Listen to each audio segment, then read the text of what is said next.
कोई व्यापार के लिए जा रहे हो या नौकरी करने के लिए जा रहे हो और लगी नहीं रही, बहुत तकलीफ पा रहे हो, सर्विस ही नहीं लग रही, बहुत कष्टमय हो गया, तो निवेदन करूंगा 5 पीपल के पत्ते पर बेसन के 5 लड्डू घर में बने हुए, गाय के घी के 5 लड्डू रख लो, उस लड्डू के बीचों बीच एक आटे का दिया और उसमें तिल्ली का तेल डालकर इसी मंत्र का प्रयोग कर कर पंचमुखी हनुमान का किसी भी हनुमान के मंदिर में जाकर, दक्षिण मुखी हनुमान के मंदिर में जाकर उसको रख कर आ जाइए। इसके बाद आप उस काम के लिए जाइए, आपका काम सफल हो जाएगा। आपको किसी को नहीं कहना पड़ेगा कि हाथ जोड़ना नहीं पड़ेंगे, किसी के पांव नहीं पड़ना पड़ेंगे, तुरंत काम होगा।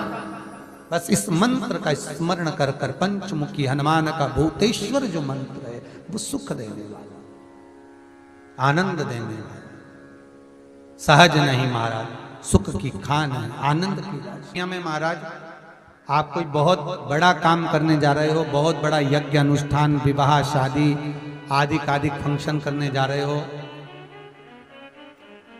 4 दिन 8 दिन के लिए आप घर से बाहर जा रहे हो और आपको लगता है कि घर में ताला कैसे लगाएं, तो निवेदन है एक तांबे के कलश में जल भर लीजिए और जल भरकर उसमें थोड़ी सी काली तिल डाल दीजिए, भूतेश्वर शिव का नाम लेकर। कौन से शिव का? भूतेश्वर, शमशानवासी भूतेश्वर शिव का नाम लेकर काली तिल डाल दीजिए, कलश को प्लेट से ढक दीजिए, घर के किसी भी भाग में उसको रख दीजिए। उसके बाद आप चले जाओ। किसी की सामर्थ्यता नहीं है कि उस घर में कोई पांव रखे, किसी की सामर्थ्यता नहीं है। और अगर कोई भूले से पांव भी रख दिया तो 22 दिन या 21 दिन के अंदर उसको, जैसे लोगों को हवा आती है, बस उसको चक्कर आना चालू हो, बाल खोल खोल के घुमा मिलेगा। शास्त्र प्रमाण करता है हमारा भूतेश्वर शिव। ये कलश जो होता है ना, जल का जो पात्र होता है, ये साधारण नहीं होता, सहज नहीं होता महाराज। विनती स्वीकार करना, आपका जल पात्र भूतेश्वर के नाम से काली तिल से जहां रखा जाए उस गृह में कोई प्रवेश ना कर पाए। शिव जी ने वचन दे दिया, मेरी चंडियां 64 योगनियां, डाकनी, पिशाचनी, चुड़ैल और भूत इस कलश के विराजमान होते ही सर्वस्व फैल जाते हैं।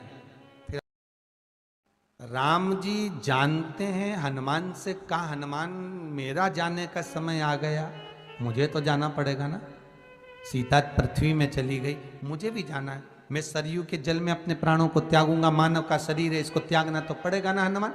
हनुमान जी बोले तो त्याग दो, त्यागने में क्या दिक्कत है, त्यागो आप तो। पर दिक्कत एक बहुत बड़ी है। जैसी कहा दिक्कत बहुत बड़ी है तो हनुमान जी पूछे ऐसी कौन सी दिक्कत है? हनुमान जी के शब्द सुने तो राम जी बोले, जब जिस समय पर तुम सूर्य को निगल गए थे, इंद्र को क्रोध आया था और इंद्र ने तुम पर वज्र का जब प्रहार करा था, जब वज्र का प्रहार इंद्र ने करा तब तुम्हारा नाम हनुमान हुआ, तब सारे देवी देवताओं ने तुम्हें वर प्रदान करा। उस जगह पर यमराज भी खड़ा था, तो वर दिया था कि जहां हनुमान होगा वहां यमराज नहीं होगा। अब दिक्कत यह है कि मुझे प्राण त्यागना है और तू मुझे 1 मिनट के लिए नहीं छोड़े तो यमराज आएगा कैसे? दिक्कत वहां अड़ी पड़ी है।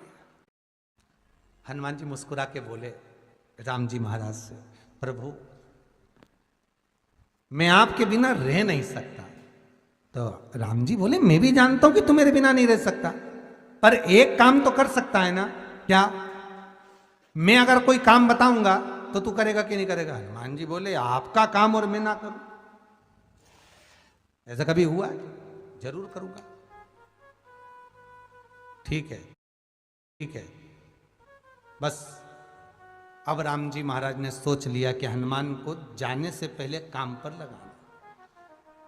अब वो कौन सा काम था? बोल, हनुमान जी को कहाँ काम पर लगाया राम जी ने? किस जगह पर काम पर लगाया? इन्हें रामचरितमानस सुनिए, खूब सुनिए, जल्दी बताओ। राम जी महाराज ने प्राण त्यागते समय, सरयू जी में प्राणों को देते समय राम जी ने हनुमान जी को किस काम में लगाया था?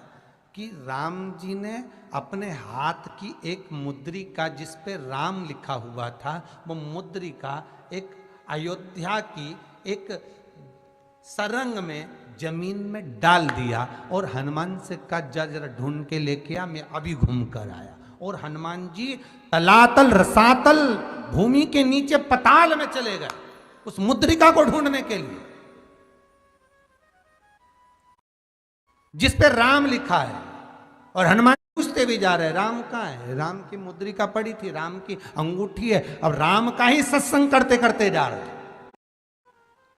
और राम जी चले गए सरयू, क्योंकि हनुमान अगर होगा तो यमराज नहीं आ सकता। हनुमान को यहां से हटाना पड़ेगा तब यमराज लेने के लिए आ सकता, तब यम आए। और क्योंकि यम अपने नियम को धारण करेगा, चाहे कृष्ण हो चाहे राम। वही बात फिर याद कर लीजिए, अच्छा कर्म करिए, कर्म का दंड तो भगवान को भी भोगना पड़ता है। अगर कोई अदालत में केस चल रहा है, बहुत बड़ी समस्या में आप पड़ गए, बहुत बड़ा टेंशन बिल्कुल आकर खड़ा हो गया है, तो चंदन, एक लाल चंदन बाजार में मिलता है, पूजन वालों के यहाँ पूछना, लाल चंदन आता है। वो लाल चंदन को घिस कर उसमें थोड़ा सा तिल्ली का तेल डालकर महाराज हाथ में चंदन को लेकर शिवलिंग पर लगाएं और बड़ के पेड़ के नीचे, बड़ के जड़ में जाकर बटकेश्वर महादेव का नाम लेकर उस चंदन को लगाएं। उसी चंदन का हाथ किसी रुमाल पर लगा लीजिए और उस रुमाल को जेब में रखकर, कोई बहुत ज़्यादा दिक्कत और परेशानी है उस स्थान पर उसको लेकर बैठ जाइए। मन को भी शांति होगी, कार्य भी सफल होगा और सफलता प्राप्त होगी। बस तुम रुका जी का नाम का उसमें स्मरण करना है। कोई सहज, आप एक बेलपत्र, जैसे आप एक बेलपत्र की ये दो जो पत्तियां होती हैं, जरा ध्यान देंगे, ये दो जो पत्ती नीचे की रहती है बेलपत्र, आगे का भाग एक बेलपत्र और नीचे की जो ये दो पत्तियां होती हैं, इन दो पत्तियों के ऊपर एक एक शमी पत्र, ये दो जो पत्तियां हैं इन पत्तियों के ऊपर एक एक शमी पत्र और लाल चंदन, ये रखकर कितना भी रोगीला व्यक्ति हो, रोग से ग्रसित व्यक्ति हो, जिंदगी में कितना ही दुख पड़ रहा हो, बेलपत्र की ये दोनों पत्ती जिसके ऊपर शमी पत्र रखकर, लाल चंदन रखकर, श्री हनुमान जी महाराज और हनुमान जी महाराज के तीसरे नंबर के भाई श्री गतिमान जी। हनुमान जी कितने भाई हैं? 6। उसमें हनुमान, रतिमान, व्रतिमान, मतिमान, गतिमान, तो जो नीचे के क्रम में आते हैं श्री गतिमान जी, उन गतिमान जी और हनुमान जी का नाम लेकर जो शिवलिंग के ऊपर समर्पित कर देता है, रोग का निवारण होता ही है, रोग मुक्ति होती ही। कि हनुमान जी महाराज शंकर भगवान का एक अंश स्वरूप है, एक अंश स्वरूप। पूरी शिव महापुराण की कथा को उठाकर देखिए, स्कंद पुराण को, मत्स्य पुराण को, कूर्म पुराण को उठाकर देखिए। एक बाणासुर का चरित्र और एक श्री हनुमान जी महाराज का चरित्र, बहुत सुंदर सुंदर। शिव का एक अंश माता अंजना के तप साधना से शिव की प्रागट्यता और शंकर भगवान की प्रागट्यता से शंकर का स्वरूप प्रकट होना। इसीलिए तो कहते हैं शंकर सुमन केसरी नंदन।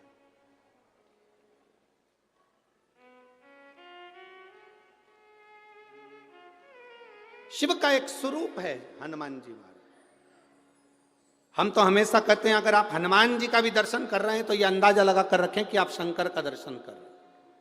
आप शंकर का दर्शन कर रहे हैं तो ये अंदाजा लगा कर रखें कि आप हनुमान जी का दर्शन कर रहे हैं। सब एक, कोई भेद नहीं। हनुमान जी की माता अंजना मां, जिनके घर में संतान नहीं थी, संतान नहीं, नैनों में जल भर गया, आंख में आंसू भरकर अंजना मां अपने पिताजी गौतम बाबा के यहां पहुंच गए। पिताजी ने देखा, अंजना तू आई है? हाँ पिताजी। बेटा तेरी आंख में से आंसू बह रहे हैं, क्या हो गया? पिताजी औलाद नहीं है, संतान नहीं है। गौतम ऋषि ने कहा, अंजना इतनी सी बात के लिए रो रही है कि औलाद नहीं है? इतने साल हो गए शादी को, पर संतान का सुख नहीं है। मेरे पति केसरी के भी नैनों से जल बहता है पिताजी, कोई उपाय बताओ। गौतम बाबा ने कह दिया, अंजना पार्थिव शिवलिंग का निर्माण करना, पूजन करना, आराधना करना, शिव का चढ़ा हुआ जल का पान करना, शिव साधना में लगना। अंजना माता ने वैसे ही करना प्रारंभ कर दिया। शिव जी की कृपा हो गई, शिव की कृपा, प्रकट हो गए भगवान शंकर। अंजना मांगो तुम्हें क्या चाहिए? अंजना जी ने कह दिया, बस आप मेरे पुत्र बनकर जन्म ले लो, आपके जैसा पुत्र चाहिए। शिव जी ने कहा, मैं तो जन्म नहीं ले सकता, फिर मेरा अंश स्वरूप तुम्हारे गर्भ से जरूर जन्म ले। और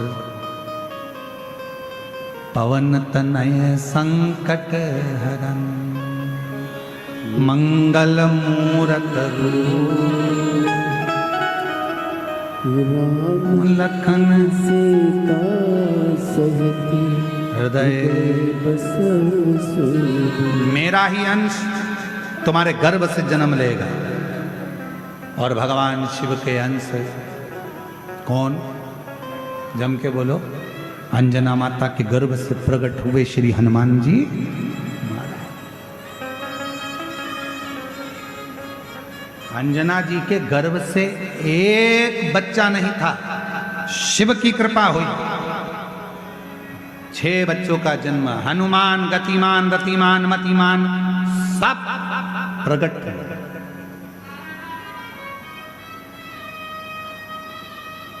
सब ये शिव की उदाहरण, ये शंकर। थोड़ा बहुत नहीं देता मेरा शंकर भगवान। देवता देते हैं पल्ला झाड़ कर और महादेव देते हैं छप्पा फाड़। थोड़ा बहुत मेरा शिव नहीं देता, देता है तो बहुता में देता, बहुता।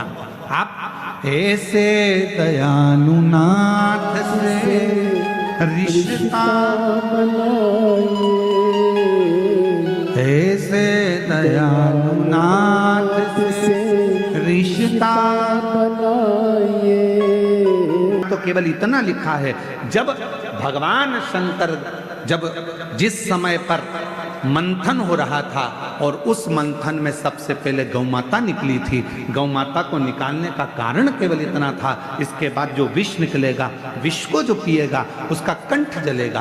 कंठ की जलन को कौन रोक सकता है? तो कंठ की जलन को गाय माता का दूध रोक सकता है। इसलिए शिव महापुराण में लिखा कि शंकर भगवान पर माँ जगत जननी जगदम्बा अम्बा ने गौ माता का थोड़ा सा दूध शिव को समर्पित करा, जिससे उनके कंठ की जलन रुक गई। शिव महापुराण की कथा कहती है, यदि आपके पास में देसी गाय है, आपके गांव में देसी गाय है, आपके गांव में वेद लक्षणा यदि गौ माता है, उसका यदि आप 5 किलो 10 किलो दूध नहीं, अगर उसका एक छोटी सी चम्मच से आधी चम्मच भी दूध आप पानी में भी मिलाकर अगर शिव जी को चढ़ा देंगे तो शंकर उसको स्वीकार कर लेता। आज पुराने पुराने जो शिवलिंग है वो छिन्न होते चले जा रहे हैं। कारण क्या है? मंदिर के अंदर जो दूध जा रहा है वो केमिकल का जा रहा है, थैली का जा रहा है। ना जाने कौन कौन से पाउडर से दूध बनता है, वो मंदिर के अंदर जाता है, शिवलिंग के ऊपर चढ़ता है। शिवलिंग धीरे धीरे धीरे धीरे करते हुए उसका पूरा छार छार होकर खंडित होने लगता है। धीरे धीरे वो पूरा खंडित होता चलेगा। इसलिए शिव महापुराण ने एक बात कही, सारी समस्या का हल, जम के बोलो जरा, एक लोटा जल रखना। पीपल के वृक्ष की परिक्रमा करने से वैभव बढ़ता है, आंवले के वृक्ष की परिक्रमा करने से लक्ष्मी बढ़ती है, याद रखिए। तुलसी की परिक्रमा करने से सौभाग्य बढ़ता है। अब 108 मन का लगाओ, चाहे 208 लगाओ, 216 लगाओ, ये आपके ऊपर है। यहां आपका भाव होना चाहिए कि हम भगवान को कैसे रिझाएं, कैसे रिझाएं, ये आपका भाव है। उसका फल क्या है? तो उसका फल वैभव प्राप्ति का है, धन प्राप्ति का, यश का। भैरव की परिक्रमा, हनुमान जी की परिक्रमा, भैरव की परिक्रमा, शंकर भगवान की परिक्रमा, शिव जी के जितने रुद्र अवतार हैं, शंकर भगवान के जितने अंश अवतार हैं, इन सब की परिक्रमा का भाव 3 परिक्रमा का। कितनी परिक्रमा? 3। काल भैरव, भैरव की परिक्रमा कितनी होती है? जम के बोलो, 3। हनुमान जी की परिक्रमा कितनी होती है? 3। शंकर के जितने अवतार है, मेरे शिव के जितने अवतार हैं, मेरे शंकर के जितने अंश अवतार हैं, उनकी सबकी परिक्रमा 3 है। भाव है 3 परिक्रमा शंकर की भी है, पर पूरी नहीं। कैसी? आधी। 3 चीजें हमें परमात्मा को पुकारते समय हमारा साथ दे देती है और परमात्मा के मिलन में हमारा साथ प्रदान करती है। एक हमारी नाभि, हमारी टुंडी। दूसरे नंबर पर हमारा ये दोनों भुकुटी के मध्य में जहां हम तिलक लगाते हैं, वो आज्ञा चक्र। ये दूसरे नंबर पर है हमारा आज्ञा चक्र, जहां हम तिलक लगाते हैं, बिंदी लगाते हैं, टीकी लगाते हैं। और तीसरे नंबर पर है जहां हमारी शिखा है, चोटी है, शास्त्राचक्र। ये तीसरे नंबर।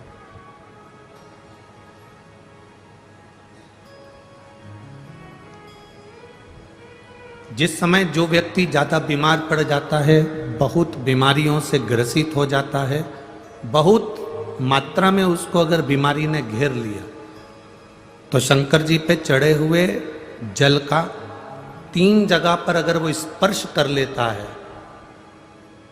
तो उस व्यक्ति को 15 दिन के अंदर दवाइयां काम करने लगती हैं और वो आराम लगना प्रारंभ हो ही जाता है। कितना भी बीमार व्यक्ति,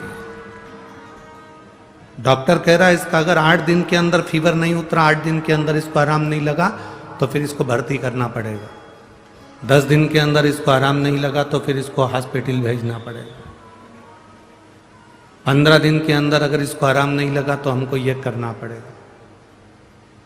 3 जगह पर शिव जी के चढ़े हुए जल का स्पर्श कराओ। शंकर जी पे चढ़े हुए जल को लेकर आओ कटोरी में, लोटे में, उसका स्पर्श हमारी नाभि पर हो, उसका स्पर्श हमारे जहां हम तिलक लगाते हैं उस जगह पर 3 उंगली से उसका स्पर्श, ब्रह्मा विष्णु महेश हमारे आज्ञा चक्र पर उसका स्पर्श हो, और उसी जल का स्पर्श हमारे मस्तक पर हो। आप 4 से 5 दिन लगातार भगवान शंकर पे चढ़े हुए जल का स्पर्श 3 जगह पर करते रहेंगे, तो व्यक्ति कितनी भी बीमारी से घिरा हो, उसको 15 दिन के अंदर उठकर खड़े होना ही पड़ता है।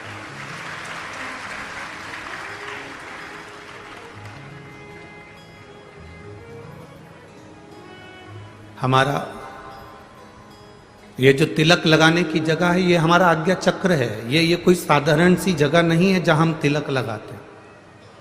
जहां मेरी जीजियां मस्तक पर बिंदी लगाती हैं, टीकी लगाती हैं, मेरे भाई लोग मस्तक पर तिलक लगाते हैं, ये जगह कोई साधारण नहीं है।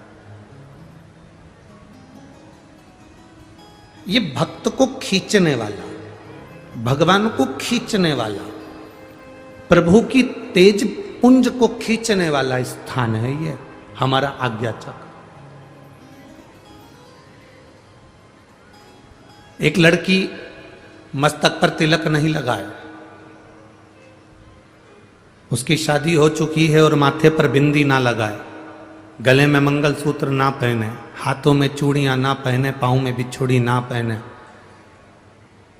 मांग में सिंदूर ना भरे, और वो स्त्री ऐसे ही घूमे ना, तो कोई भी उसको अपशब्द कह सकता है, कोई भी उसको ताने दे सकता है, कोई भी उसको आड़ा टेढ़ा बोल सकता है। पर अगर वो स्त्री के मस्तक पर बिंदी है, मांग में सिंदूर भरा है, गले में मंगलसूत्र, पाँव में बिछुड़ी, हाथ में चूड़ा है, किसी में इतनी सामर्थ्यता नहीं कि उस पर उंगली उठा दे, क्योंकि उसकी बिंदी में, उसके आज्ञा चक्र में उतना बल होता है, उसके आज्ञा चक्र में इतना बल है। हनुमान जी महाराज, हनुमान जी महाराज को 3 तरह की माला समर्पित होती है। एक आंकड़े के पत्ते की, दूसरी बेलपत्र के पत्ते की, तीसरी पीपल के पत्ते की। ये 3 तरह की माला जब हनुमान जी महाराज को समर्पित होती है। आंकड़े की माला, महाराज आंकड़े के पत्ते की जो माला होती है, ये माला कार्य की सिद्धि के लिए होती है। इसमें एक एक आंकड़े के पत्ते पर सीताराम लिखा जाता है।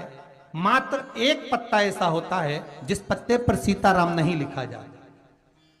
108 पत्ते में से एक पत्ता, बस उस पत्ते को हथेली में रखकर उल्टा हाथ आपको रखना है और अपनी कामना कर कर उस पत्ते को बांध देना है। ये जरूरी नहीं है कि 25 के बाद बांधो, 50 के बाद बांधो या 100 के बाद बांधो, आपकी मर्जी पड़े। उस खाली पत्ते को कहीं पर भी बांध दीजिए और उस माला को अपनी कामना कर कर श्री हनुमान जी महाराज को समर्पित कर दीजिए। माला जब हनुमान जी को चढ़ जाए तब एक घी का और एक तेल का दिया हनुमान जी के सम्मुख में लंबी बाती का लगा देना है। महाराज एक घी का, एक तेल, और अपनी कामना कर कर आप आ जाइए। आपकी वो कामना 2.5 महीना या 3 महीना, इससे ज्यादा नहीं जाएगा, वो कामना बाबा पूरी करेगा। हर हर महादेव। श्री शिवाय नमस्तुभम। पूजनीय गुरु जी द्वारा बताए गए 25 नवंबर मंगलवार की पंचमी तिथि है। विशेष मनोकामना पूर्ति होगी। हर चीज़ का उपाय बताया गया, व्यापार, नौकरी, रोग सभी के बारे में बताया गया। तो अब अवश्य ये सुने। अगर ये वीडियो अच्छी लगी है तो लाइक शेयर करना बिल्कुल ना भूलें। हर हर महादेव।